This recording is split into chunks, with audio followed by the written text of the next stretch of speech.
हरिओम। तो हम देख रहे हैं कि भगवान राम की बारात विवाह स्थल पर पहुंचने वाली है और वहां पर बहुत ही सुंदर स्त्रियां और उनके बीच में जो देव देवांगनाएं हैं और उन देवांगनाओं में रमा, भवानी और शारदा और सची, जैसे सची मतलब जो इंद्र की पत्नी है, उस ऐसे बड़े बड़े जो महान लोग हैं वो भी उन्हीं सामान्य लोगों में मिल गए हैं और वो सब लोग भगवान की इस अमंगल न हो इसके लिए परछन कर रहे हैं। फिर क्या होता है? तो जो सुख उबास ये मात मन देख राम वर वेश, सो न कहीं कहीं कलप सत सहस शारदा शेष।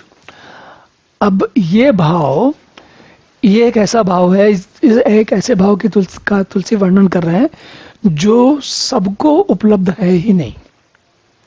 कैसे?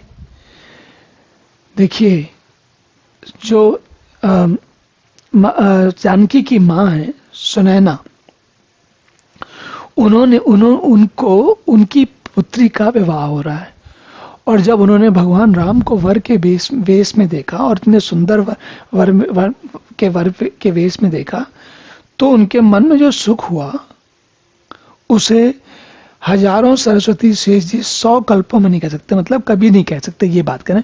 मतलब इतना अधिक हर्ष हुआ, इतना अधिक सुख हुआ है जो उसका कोई वर्णन नहीं कर सकता। अब यहाँ जरा हम थोड़ी सी तुलना कर लें तो इसका आनंद कुछ और बढ़ जाएगा। कैसे?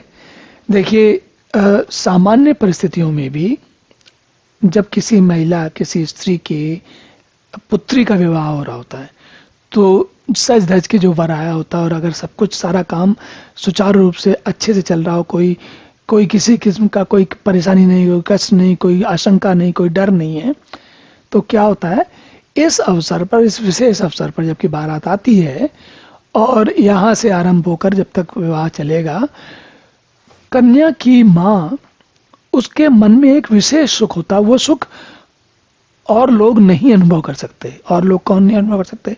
पुरुष नहीं अनुभव कर सकते, उसी घर के पुरुष अनुभव नहीं कर सकते और बालक नहीं अनुभव कर सकते, यहाँ तक कि बालिकाएं भी अनुभव नहीं कर सकती। ये विशेष अनुभव केवल कन्या की माँ के लिए सुरक्षित होता है और इसीलिए यहाँ पर वो तुलसीदास जी कह रहे हैं कि भाई हजारों सरस्वती और शेष जी 100 कल्पों में, मतलब एक कल्प एक बार जब सृष्टि आरंभ होती है और खत्म होती है तो एक कल्प होता है।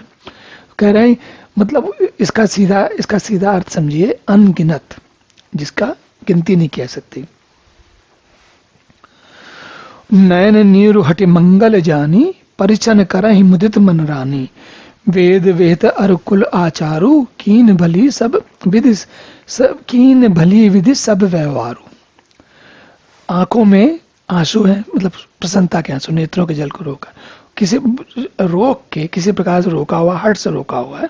बहुत ही मंगल का अवसर है, इसलिए रोना नहीं चाहती, आंखों में आंसू नहीं दिखाना चाहती।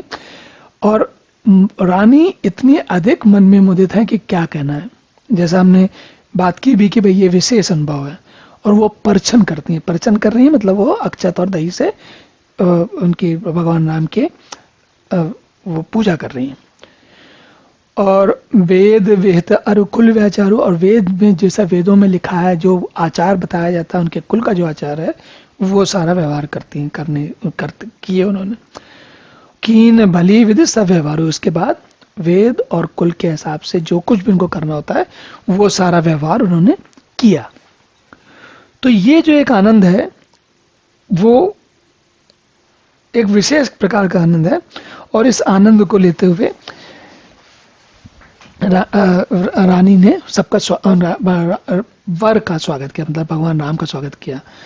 पंच शब्द धुनि मंगल गाना, पट पावड़े परहि विधि नाना, करि आरती अरगुतिन दीना, राम गमन मंडप तब कीना। तो उन्होंने क्या किया?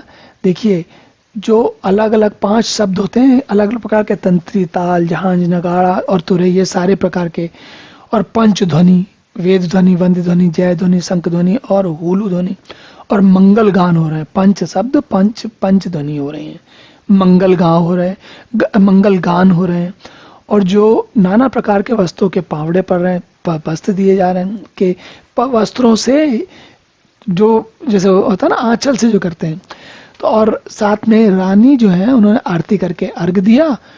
उसके बाद भगवान राम ने, श्री राम जी ने मंडप की ओर वो चले। तो अब यहाँ रुकते हैं, अगले सत्र में पुनः मिलेंगे, देखते हैं कि पूजा किस प्रकार से विवाह संपन्न होता है आगे चल के। तब तक के लिए हरि ओम।